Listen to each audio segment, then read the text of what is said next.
하나님 감사합니다. 오늘도 하나님의 성호를 찬양하며 우리들이 예배를 드리는 이 예배를 기뻐 받아 주옵소서. 하나님만 집중하는 예배, 하나님만 생각하는 예배, 하나님께만 드리는 그 예배가 오늘 우리들을 통하여 올려지게 하여 주옵소서. 예수님의 이름으로 기도 올리옵나이다. 아멘. 제가 글을 안 지는 한 10년이 가까이 옵니다. 그런데 그가 한 번도 우는 것을 본 적이 없었습니다. 얼마 전 목사님께 말씀드릴 것이 있다고 연락이 되어서 한 2년 만에 그를 만났습니다. 남자가 웁니다. 여러분, 남자가 우는 것을 보면 정말 슬픕니다. 여자가 우는 건 너무 많이 봐서 별론데요. 남자가 울면 같은 남자도 슬퍼집니다. 수십억의 재산을 잃었습니다. 그의 실수도 아니고. 이제 그를 가족도 외면합니다. 사랑하는 아내와 함께 다시 시작할 수 있을 것 같았는데 아내는 돈 없이는 살 수 없다고 이야기를 합니다. 그래서 할 수 없이 아내와 이혼 수속을 밟습니다. 최고의 좋은 차를 타고 다녔고 남부럽지 않게 살았던 그인데 이제는 한 달에 100만 원이라도 준다면 그 일이라도 하겠다고 일자리를 찾고 있었고 그 일자리 인터뷰 날짜를 받고 기다리고 있었습니다. 갑자기 어려워진 그 이야기들을 들으면서 한 번도 운 것을 본 적이 없던 그가 우는 것을 보면서 목사인 저도 한없이 울었습니다. 목사인 제가 할 수 있는 것은 기도밖에 없었고 기도를 약속했고 그를 위해서 지금도 기도합니다. 다시 시작할 수 있어요, 목사님. 괜찮아요 라고 하며 오히려 저를 안심시키고 떠나는 그의 모습. 이제는 전철을 타고 다니고 버스를 타고 다녀야만 합니다. 지난주에 우리 장로님 한 분이 2부 예배를 마치고 목양실에 들어오셔서 며느님에 대한 이야기를 하시면서 갑자기 눈물을 흘립니다. 저도 장로님이 우시는 모습을 처음 봤습니다. 며느님이 갑자기 중환자실에 입원을 하셨고 그 며느리를 향한 사랑하는 시아버지의 마음으로 목사님 기도해 주세요, 기도해 주세요 하면서 눈물을 흘립니다. 미국을 다녀와서 몇 주 동안 교인들 신방을 다니면서 특별히 병원 신방을 많이 다녔습니다. 그리고 안타까운 모습, 갑작스러운 질병, 그리고 갑작스러운 병으로 인해서 어려움을 당하는 이야기를 들었습니다. 또 여러 명을 상담을 하면서 가슴 아픈 이야기도 들었습니다. 힘들고 어려운 현실, 그리고 고통 가운데 있는 그 교우들의 또 지인들의 아픈 이야기를 들으면서 오늘 저는 다윗이 기록한 이 시편 13편 말씀을 생각해 보았습니다. 우리가 하나님을 믿음에도 불구하고 하나님의 자녀임에도 불구하고 교회를 다님에도 불구하고 내가 견딜 수 없는 그 인생의 고통을 만나면 정말로 아픈 현실 속에 내가 지금 살아가고 있으면 우리는 보통 두 가지의 질문을 합니다. Why? Why me? 왜 나에게? 왜 하필 내게 이런 일이 생기고 왜 우리 가족에게 이런 어려움이 생기고 왜 이렇게 말 못할 고통이 왜 나에게 왔는가라는 질문입니다. 또 한 가지는 How long? 어느 때까지? 도대체 얼마 동안 이 일이 계속될 것이며 언제쯤 이 고통과 이 아픔이 끝날 수 있겠는가라는 질문을 하게 됩니다. 우리 스스로에게 뿐만이 아니라 하나님에게도 마찬가지예요. 하나님 왜 나입니까? 하나님 왜 이 아픈 현실이 나에게 찾아온 겁니까? 하나님 도대체 이 고통이 언제쯤 끝날 수 있습니까? 하나님께도 간절히 기도하며 묻습니다. 그리고 우리 스스로에게도 묻습니다. 오늘 시편 13편을 기록한 다윗도 마찬가지였습니다. 다윗은 우리가 알기에도 믿음이 좋은 사람 아닙니까? 믿음으로 살았던 사람 아닙니까? 그런데 오늘 다윗은 이 시편 13편을 기록하면서 어느 때까지입니까 하나님이라는 질문을 4번을 합니다. 아드 아나라는 히브리어로 시작되는 어느 때까지라는 이 말, 시편을 통틀어서 20번이 나오는데 이 시편 13편만 4번이 나오고 있습니다. 하나님 어느 때까지입니까? 하나님 어느 때까지입니까? 하나님 어느 때까지입니까? 하나님 어느 때까지입니까? 다윗이 지금 어떤 현실이 있었는지, 어떤 고통스러운 인생의 문제를 만났는지 우리는 정확히 알 수는 없지만 말할 수 없는 고통과 말할 수 없는 탄식으로 지금 하나님께 이 시편의 서두부터 부르짖는 것은 여호와여 어느 때까지입니까? 라고 말합니다.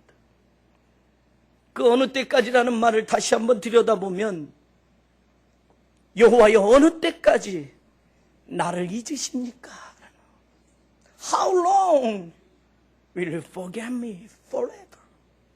영원히 나를 잊으시려는 겁니까? 어느 때까지 나를 잊으시렵니까? 라고 다윗이 말하고 있어요. 두 번째도 마찬가지예요. 하나님 어느 때까지 내게 얼굴을 숨기시렵니까? How long will you your face from me? 여러분 다윗이 이렇게 부르짖는 것을 한번 생각을 해보십시다. 믿음 좋은 다윗 아닙니까? 소년 시절에 믿음으로 골리앗을 쓰러뜨렸던 다윗 아닙니까? 사울에게 도망치며 13년 가까운 인생을 광야길로, 음지로, 인생의 깜깜한 길로 들어서면서도 하나님을 사랑하는 그 마음을 잃어버리지 않았던 다윗 아닙니까? 얼마나 고통스럽길래 오늘 다윗은 이 시편 13편을 기록하면서 하나님 나를 잊어버리셨습니까? 라고 묻고 있어요. 어느 때까지 나를 잊어버리신 채로 그냥 계시렵니까? 묻고 있어요. 여러분 잊는다라는 건 시간이 지나서 잊어버릴 수도 있고 관심을 좀 덜 둬서 잊어버릴 수도 있다 쳐요 여러분. 그런데 숨는다라는 건 말입니다. 이건 의도적인 겁니다. 하나님의 얼굴을 나한테 숨기십니까? 이 말은 하나님이 의도적으로 지금 내게서 떠나셨다는 얘기예요. 하나님이 고의적으로 나를 외면하고 계신다라는 이야기예요. 더 견딜 수 없는 거죠 여러분. 사랑하는 사람이 나를 잊는다고 하면 내 편에서 잊혀지는 거죠. 그럼 참 괴롭습니다 여러분. 잊혀지는 나의 스스로를 생각해보면 내가 뭐가 부족했을까? 내가 뭘 모자랐을까? 왜 나를 잊을까? 라고 우리는 반문하게 돼 있습니다. 상대방이 나를 고의적으로 피하고 숨는다고 한다면 더 마음이 비참합니다. 왜 나를 피할까? 왜 나를 만나주지 않을까? 왜 내게서 얼굴을 돌릴까? 라는 거지요. 인생의 자리에 사람과의 관계도 그러할진데 우리가 하나님을 향해서도 그런 애절한 간절함을 지금 다윗처럼 호소한다면 우리 교우들 가운데 지금 말할 수 없는 고통 가운데 어려운 현실 가운데 아마 다윗처럼 이렇게 부르짖는 가정들이 있을 거예요. 하나님 나를 잊어버린 겁니까? 하나님 우리 가정을 잊어버린 겁니까? 하나님 도대체 하나님의 얼굴을 왜 돌리십니까? 왜 숨기십니까? 라고 다윗처럼 이렇게 물을 수 있을 거예요. 세 번째 다윗은 묻습니다. 어느 때까지입니까 하나님? 내 마음속에 이 번민, 내 영혼 속에 이 번민, 내 마음속에 이 슬픔이 어느 때까지 이렇게 계속되어야 합니까? 라고 묻습니다. 하나님도 외면한 인생을 들여다보니 여러분 우리도 그렇잖아요. 너무 힘들고 어렵고 고통스럽고 하나님은 아무 말씀도 안 하시는 것 같으면 우리 편에서는 여러분 내가 이 생각 저 생각하게 돼 있어요. 이거 어떻게 할까? 이렇게 하면 될까? 저렇게 하면 될까? 이 마음속에 수많은 번민이 일어납니다. 이 번민이라는 에초트라는 히브리어가 바로 그런 뜻이에요. 꾀를 내다, 숙고하다라는 뜻이지만 여러분 이게 하나님이 나를 잊어버린 인생 속에서 너무 힘든 고통의 상황 속에서 나름대로 내가 꾀를 내보고 나름대로 이렇게 하면 되겠지라고 하지만 그게 정답이 아니고 여전히 번번이 가슴 아픈 현실 속에 그대로 있게 됩니다. 그러니 이것이 어느 때 끝나겠느냐라는 거예요. 마음에는 기쁨은 찾아볼 수 없고 고통 가운데 슬픔만 가득한 이 현실. 하나님을 향한 탄식과 더불어 나를 들여다봐도 내가 해결할 수 없는 그저 슬픔만 가득한 내 인생. 이 생각 저 생각해보지만 번민으로 끝나버리는 내 한계. 나를 향한 비탄과 애절함으로 절규를 합니다. 다윗도 마찬가지예요.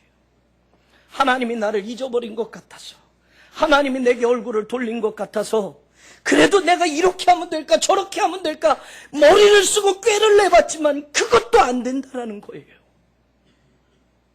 그리고 네 번째, 어느 때까지입니까 하나님? 내 대적들이 나를 치며 자기를 자랑하는 그것을 보는 것을 어느 때까지 참아야 하느냐라는 거예요. How long will my enemy be exerted over me? 여러분, 하나님도 외면한 것 같아요. 내 인생을 들여다봐도 슬픔과 고통뿐이에요. 그래도 무언가 해보려고 바깥으로 나가는데 세상은 큰 장벽으로 내 앞에 서 있는 거예요. 나의 대적들은 나를 치면서 나보다 위에 있는 거예요. 세상으로 나가면 언제나 실패자로, 언제나 낙담하고 패배하는 자로만 있는 모습.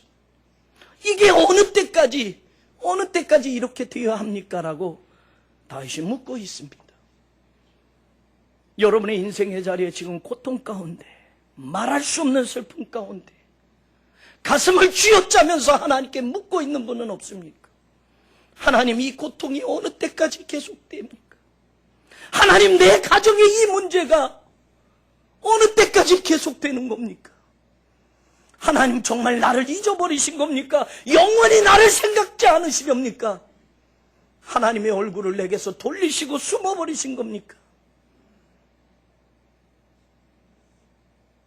하나님을 믿어도 우리는 이런 인생의 자리에 처할 때가 있습니다. 그렇게 믿음 좋은 다윗도 지금 이런 절규를 하며 하나님 앞에 탄식을 하며 이 기도를 드리고 있습니다. 그런 다윗이 두 번째 단락에서 이런 고백을 합니다. 3절에 보면 여호와 내 하나님이요 나를 생각하사 응답하시고 나의 눈을 밝히소서라고 말합니다. 안타까운 인생의 고통 속에 어떤 문제인지 모르지만 말할 수 없는 고통으로 어느 때까지입니까 탄식하던 다윗은 하나님, 나를 생각하시고 응답하여 주셔서 내 눈을 밝혀주시옵소서라고 말합니다. 그런데 그 이유가 그 다음에 나와요. 왜 눈을 밝혀달라고 하느냐? 두렵건대 내가 사망의 잠을 잘까 하오며 라고. 여러분, 우리가 너무 힘들면, 너무 고통스러우면 차라리 죽어버리면 이라는 생각도 들어요. 하나님을 믿는 우리마저도 죽음의 문턱까지 왔다 갔다 할 때가 있어요. 두렵건대 내 사망의 잠을 잘까 합니다. 얼마나 괴로웠던지 다윗은 지금 그렇게 말합니다. 죽음 앞에까지 내 인생이 지금 가까이 가고 있습니다, 하나님이라고 말합니다. 두렵건대 내 원수가 나를 이겼다 할까 합니다. 원수가, 세상이, 나의 대적들이, 하나님을 모르는 사람들이 늘 승승장구하는 모습을 보는 것이 얼마나 괴로운지 모릅니다. 그것뿐이 아니에요. 그 다음에 하는 말이 뭡니까? 내가 흔들릴 때에 내 대적들이 기뻐할까 합니다. 아무리 큰 나무여도요, 여러분, 바람이 불면 흔들리게 돼 있어요. 잎이 흔들리던, 작은 가지가 흔들리던 나무도 흔들립니다. 큰 나무도. 흔들릴수록 나무는 뿌리를 더 땅에 깊게 들이고 꽉 들이고 참아야 되겠지요. 믿음 좋은 다윗도 마찬가지요. 내가 흔들릴 때에 라는 말이에요. 하나님을 믿는 내가, 평생을 하나님을 의지하며 살던 내가 인생의 이 고통과 끊어지지 않는 이 긴 괴로움 속에서 내가 흔들릴 때에 세상의 대적들이, 세상 사람들이 흔들리는 나를 보고 기뻐할까 두렵습니다라는 말이에요. 믿음 하나로 살아왔는데 너무 고통스러워서 사망의 잠을 잘까 내가 두렵습니다. 죽음의 문턱까지 달아드는 내 인생이 될까 두렵습니다. 세상의 적들이 승승장구하는 것을 보는 것이 두렵습니다. 그들을 보면서 흔들리고 있는 내 믿음, 흔들리는 내 신앙, 흔들리는 내 인생을 보고 저들이 비웃으며 기뻐할까 두렵습니다. 하나님, 그러니 하나님, 나를 생각하시고 응답하시고 나의 눈을 밝혀주소서라고 말하고 있어요. 그런데 이 말을 저는 이렇게 해석해요. 나를 생각하사라는 이 단어는 말입니다, 원래 히브리어 의미가 그렇습니다. 주목해서 바라보다라는 뜻이에요. 그 동사에서 나온 명사입니다.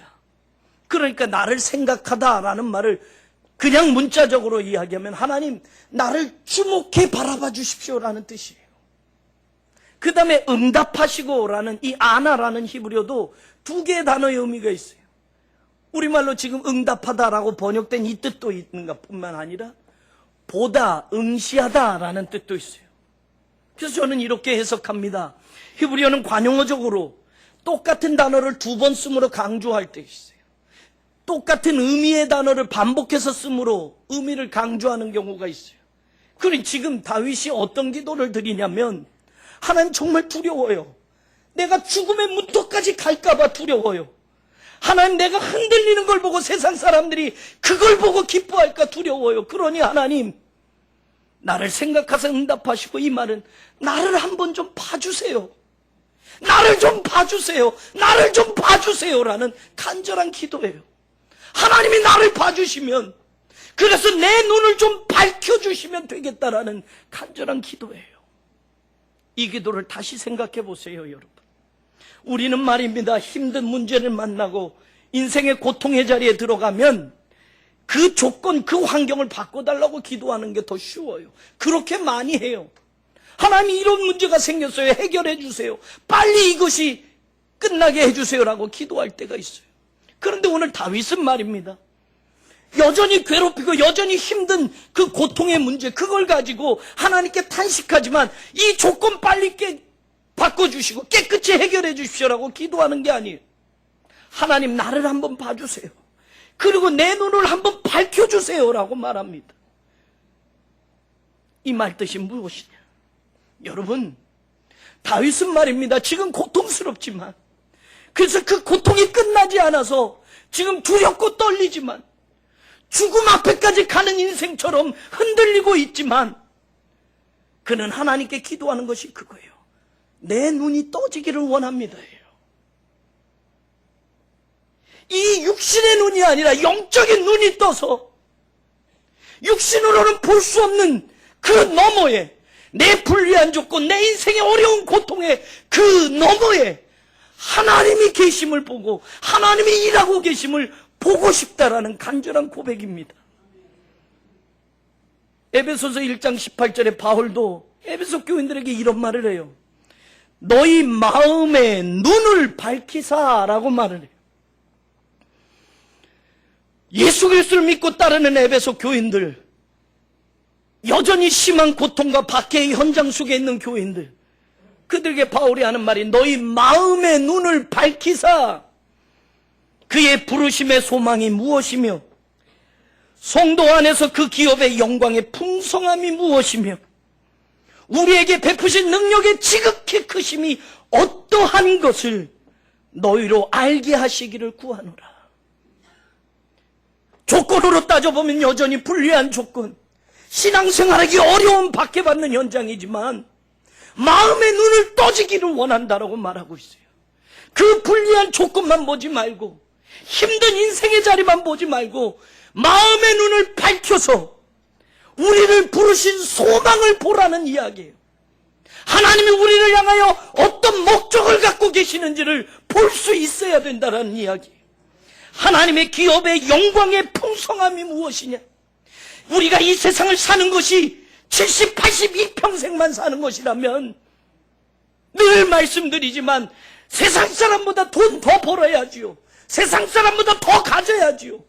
이 세상의 삶이 전부라면 그래요. 그러나 우리는 하늘을 바라보고 사는 사람들, 하나님의 백성들에게 준비하신 기업의 영광의 풍성함이 무엇인지를 볼 수 있는 사람이 되어야 된다는 거예요. 세상 것과는 좋게 비교할 수 없는 하나님이 주시는 그 기업, 하나님이 주시는 그 상급이 얼마나 큰지를, 얼마나 풍성한지를 마음의 눈이 떠져서 보라는 이야기예요. 힘들어도, 고통스러워도, 죽고 싶어도, 포기하고 싶어도 하나님의 능력의 지극히 크심이 어떠한지를 보라고 바울이 이야기합니다. 오늘 다윗도 마찬가지입니다. 하나님, 나를 좀 바라봐 주세요. 하나님, 나를 한 번만 다시 바라봐 주세요. 그리고 내 눈을 좀 밝혀 주십시오. 환경을 바꿔달라는 기도를 하지 않습니다. 내 눈을 뜨게 해달라는 기도를 합니다. 여전히 이 불리한 인생의 조건과 고통받는 현실 속에서 흔들리고 있는 이 나, 죽음 앞에 두려워 떨고 있는 이 나, 원수들이 한없이 승리하는 것을 보고 한없이 기죽은 나, 그것만 보고 조건만 보고 육신의 눈으로만 보는 그 나, 이제는 하나님이 영적인 눈을 떠서 눈으로는 볼 수 없는 하나님의 계획을 보게 해주시고, 이 육신의 눈으로는 이 고통밖에 보이지 않지만 그 고통 너머에 하나님이 여전히 나와 함께 일하고 계심을, 하나님이 여전히 나와 함께 하여 주심을 이 눈을 밝혀서 보게 해달라고 지금 다윗은 기도하고 있다는 사실입니다. 힘든 현실을 지금 겪고 있는 여러분, 말할 수 없는 고통 가운데 눈물을 흘리고 있는 여러분, 다윗처럼 어느 때까지입니까? 하나님, 언제쯤 이 괴로운 인생이 끝나는 겁니까? 이 어려운 문제가 언제쯤 해결됩니까? 라고 오늘도 기도하고 있는 여러분, 인생의 조건과 환경을 바꿔달라는 기도가 아니라 내 눈을 뜨게 하셔서 하나님, 내가 보지 못하는 하나님의 그 능력과 하나님의 그 함께 하심을 볼 수 있게 해달라는 이 다윗의 기도가 오늘 여러분들의 기도가 되고 여러분들의 신앙이 되기를 간절히 원합니다. 마지막 다윗은 그 기도와 더불어 결단을 합니다. 여전히 하나님은 나를 잊어버린 것 같아요. 여전히 하나님은 얼굴을 나에게 숨기신 것 같아요. 인생의 조건과 환경은 여전히 달라지지 않았어요. 그런데 오늘 다윗이 결단을 합니다. 5절에 보면 이렇게 말해요. 나는 오직 주의 사랑을 의지하였사오니 라고 말합니다. 그 다음에 나오는 말이 나의 마음은 주의 구원을 기뻐하리이다. 내가 여호와를 찬송하리니 라고 되어 있어요. 이걸 문법적으로 이해하면 조금 더 이해가 쉬워요. 오직 나는 주의 사랑을 의지하였다라는 이 말은 완료 시제로 되어 있어요. 이제 하나님의 사랑을 의지했다라고 지금 내 편에서 결단을 다 내린 겁니다. 그리고 나오는 단어는 미완료예요. 내가 하나님의 사랑을 의지하고 이제는 살겠습니다. 그 삶 속에서 하나님의 구원을 기뻐하며 하나님의 여호와를 찬송하는 것은 계속 되어질 것이라고 지금 고백하고 있는 거예요. I have trusted in your loving kindness. loving kindness라는 이 단어를 여러분 잊지 말고 기억하시기를 바랍니다. I have trusted. 이미 내게 결단이 되었어요. 힘든 현실이고 고통받는 현장이지만 하나님은 여전히 나를 떠난 것 같이 아무 말씀 없는 것 같지만 나는 지금 결단했습니다. 하나님의 사랑을 붙잡기로, 하나님의 사랑만 믿기로, 하나님의 사랑을 의심하지 않기로 내가 지금 결단했습니다라고 말하고 있습니다. 이 사랑이라는 말, 여러분 그냥 우리말로 사랑이라고 번역하기엔 좀 어려운 단어입니다. 영어에도 love라고 번역이 안 돼요. 그래서 loving kindness라고 이렇게 좀 부연해서 번역을 했어요. 이 단어는 헤세드라는 단어예요. 여러분 우리가 사랑하는 건 감정에 의존할 때가 참 많아요. 내가 누군가를 사랑하면 감정의 작용일 때가 많습니다. 그런데 이 감정도 변해버려요. 그러면 사랑도 변하는 거예요, 여러분. 젊은 시절엔 그렇게 멋진 남편이 30년 사니까 여전히 멋지죠? 감정이 변해요. 왜? 인생의 조건이 달라졌어요. 인생의 환경이 달라졌어요. 그러니까 감정에 영향을 줘요. 나가서 돈 좀 벌어와. 이제 남편이 사랑의 대상이기보다는 그냥 삶의 현실 가운데서 힘든 내 한 부분으로 인정될 때도 있어요. 우리 사랑은 그래요. 감정에 기인할 때가 너무 많기 때문에. 그러나 하나님의 사랑은 감정적인 사랑이 아니에요. 이 하나님의 헤세드 사랑은 언약의 사랑이에요. 변하지 않는 약속된 사랑이에요. 하나님이 약속한 것을 기초한 사랑이에요. 그러니까 그 사랑은 절대로 변하지 않는 사랑. 그게 바로 헤세드의 사랑. 오늘 다윗이 고백하는 그 사랑이 바로 하나님의 그 변하지 않는 약속으로 주어진 그 사랑을 내가 믿겠다고 지금 고백하는 거예요. 내 신앙의 자리, 내 인생의 자리엔 하나님이 지금 안 보여요.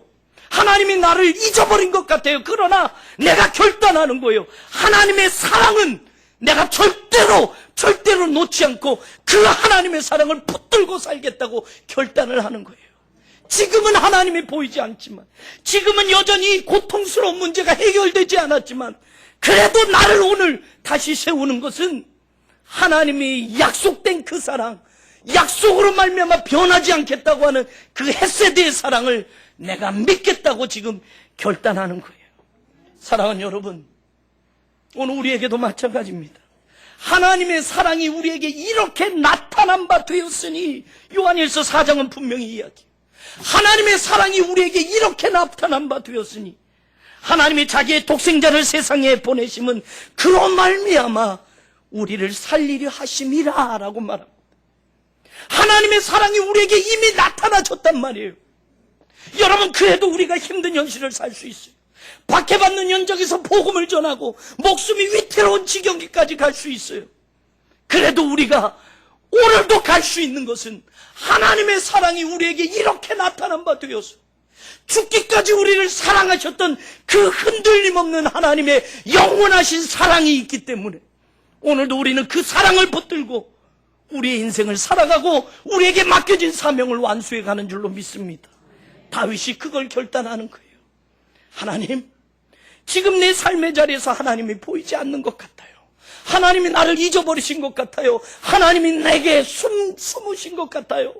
원수들이 여전히 나를 쳐서 이기고 승승장구해요. 내 마음엔 고통과 번민뿐이 없어요. 그래도 하나님, 나를 한 번만 바라봐 주신다면, 그래서 내가 눈을 떠서 하나님, 내 인생 고통 너머에 하나님이 여전히 함께 하심을 볼 수 있다면 내게 보여주신 그 사랑을 붙들고 내가 다시 시작하겠습니다라는 결단이 이 가운데 나타난다라는 이야기입니다.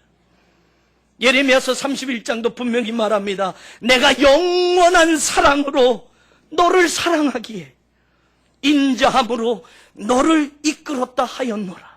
하나님의 사랑은 영원한 사랑입니다. 흔들리지 않는 사랑입니다. 변하지 않는 사랑입니다. 내 인생의 조건이 수없이 바뀌고 내가 고통스러운 현실에 있고 어려운 문제에 봉착했다 할지라도 하나님의 사랑은 영원한 사랑이고 우리를 사랑하시면 변하지 않기에 여전히 하나님은 인자하심으로 여러분을 이끌고 우리 교회를 이끌고 하나님의 백성들 곁에 와 계시기에 오늘도 우리는 그 사랑을 의지하고 나아갈 수 있는 줄로 믿습니다. 나는 너를 잊지 않을 것이다. 내가 너를 내 손바닥에 새겼노라라고 하나님은 말씀하지 않습니까?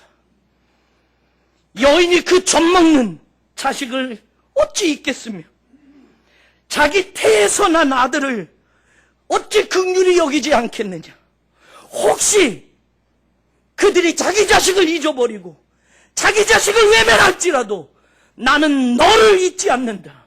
내가 너를 내 손바닥에 새겼다라고 이사야를 통해서 하나님의 백성들에게 들려주시지 않습니까? 하나님의 변함없는 그 사랑이 오늘도 우리를 다시 일으켜주시는 줄로 믿습니다. 하나님의 사랑을 믿는 사람들이 다시 승리할 수 있고 죽음을 이길 수 있고 원수를 이기는 승리자가 될 수 있음을 믿으시기를 원합니다. 저는 이 헤세드의 사랑, loving kindness, 이 사랑을 마지막까지 붙들었던 한 사람을 여러분에게 마지막 소개하고자 합니다. 그는 마지막 죽는 순간까지 하나님의 사랑을 찬양하며 하나님의 그 사랑하심을 믿고 그의 마지막 숨을 거둡니다. 그의 이름은 앨런 가디너라는 사람입니다. 영국 해군 장교 출신이었고 남아메리카의 최초의 개신교 선교사였습니다. 이전까지는 캐톨릭 선교사들이 남미에 많이 갔었는데 최초로 개신교의 선교사는 앨런 가디너가 처음으로 갑니다. 1850년이에요. 6명의 동료들과 함께 배를 타고 남미를 선교하러 갑니다. 복음을 전하러 갑니다. 그런데 문제가 생겼어요. 남미의 남부 끝에 티에라 델 퓨에고라는 그 지점에서 조난을 당합니다.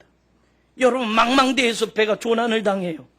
누군가 자기들을 구해주러 오지 않으면 거기서 죽는 겁니다. 복음을 전하러 갔는데 남미 땅을 밟아보기도 전에 그 남미의 끝자락 해변에서 조난을 당해요. 갖고 온 식량이 다 떨어졌습니다. 물도 다 떨어졌습니다. 이제 남는 건 굶어 죽는 것밖에 없어요. 한 사람 한 사람 굶어 죽어갑니다. 그리고 마지막 이 앨런 가디너도 굶어서 죽어요. 1851년 9월 6일 날 그가 죽는데, 그가 죽으면서 남긴 일기들이 나중에 그 배를 발견해서 그 시신을 수습하는 사람들에게 발견이 됐습니다. 가족들에게도 쓴 편지가 있고 하루하루 일기를 쓰는데 그 일기에 시편 34편 10절이 쓰여져 있었어요. 젊은 사자는 궁핍하여 줄일지라도 여호와를 찾는 자는 모든 좋은 것에 부족함이 없으리로다. 하나님의 말씀을 전하러 남미를 향해 가는 그가 자기 동료들과 함께 조난을 당하고 이제 굶어 죽는 현실 속에 하루하루 살아가는데도 그가 고백하는 것은 젊은 사자는 궁핍하여 줄일지라도. 어찌 젊은 사자가 궁핍하여 줄입니까? 이빨 빠진 사자나 사냥을 못해서 굶었지. 젊은 사자는 궁핍하여 줄이지 않아요. 그런데 젊은 사자가 궁핍하여 굶는다 할지라도 하나님을 찾는 자는 모든 좋은 것에 부족함이 없으리로다 고백하고 있어요. 그러면서 그가 마지막 1851년 9월 5일 그 일기에 이렇게 쓰여 있습니다. 영어로 이렇게 되어 있어요. September 5th Friday, 9월 5일 금요일. Great and marvelous are the loving kindness of my gracious God to me. 나를 향한 하나님의 그 놀라우신 사랑, 하나님의 그 신실하신 사랑이 위대하고 놀랍도다라고 고백하고 있어요. 여러분, 지금 조난당했어요. 굶어 죽어가고 있어요. 그런데 그는 변함없이 나를 향한 하나님의 그 사랑, 그 고마우신 하나님의 신실하신 그 사랑이 위대하고 놀랍도다라고 찬양하고 있어요. 그러면서 그 다음에 정말 흐린 필지로 기록이 되어 있었다고 전해지고 있어요. I neither hunger nor thirsty, though 5 days without food. 5일 동안 아무것도 먹지 않았는데 나는 배고프지도 목마르지도 않다. 그러면서 마지막 marvelous loving kindness to me, a sinner. 이 죄인을 향한 하나님의 그 놀라우신 그 사랑. 그러면서 마지막 your affectionate brother in Christ. 누가 읽을지는 모르지만 그리스도 안에서 당신의 사랑하는 형제가 라고 마지막 이 글을 마치고 그는 그 다음날 죽었습니다. 여러분, 우리가 봤을 땐 복음도 전하지 못하고 땅도 밟아보지 못하고 선교하러 간 사람이 바닷가에서 조난당해서 굶어 죽었다, 실패한 것 같아요. 보통 인생 같으면 그 현장과 그 고통 속에서 하나님 살아계시면 도대체 왜 이런 일이 있습니까? 하나님의 복음 전하러 가는 건데, 내 개인 용무가 아닌데 하나님, 내 인생이 왜 이렇게 됐습니까? 왜 우리가 이런 고통의 자리에 떨어지게 됐습니까? 원망할 수 있고 불평할 수 있는데 그가 남긴 일기 어느 곳을 봐도 하나님에 대한 원망이 아니라 하나님의 사랑이 얼마나 크고 얼마나 감사한지를 그는 고백하고 있었다라는 사실입니다.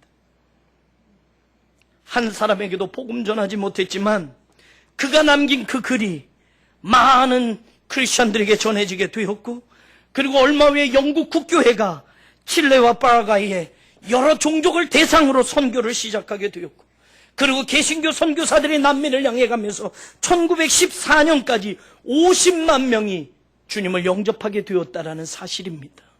사랑하는 여러분, 오늘도 마찬가지예요. 오늘 저와 여러분의 인생의 자리도 마찬가지입니다.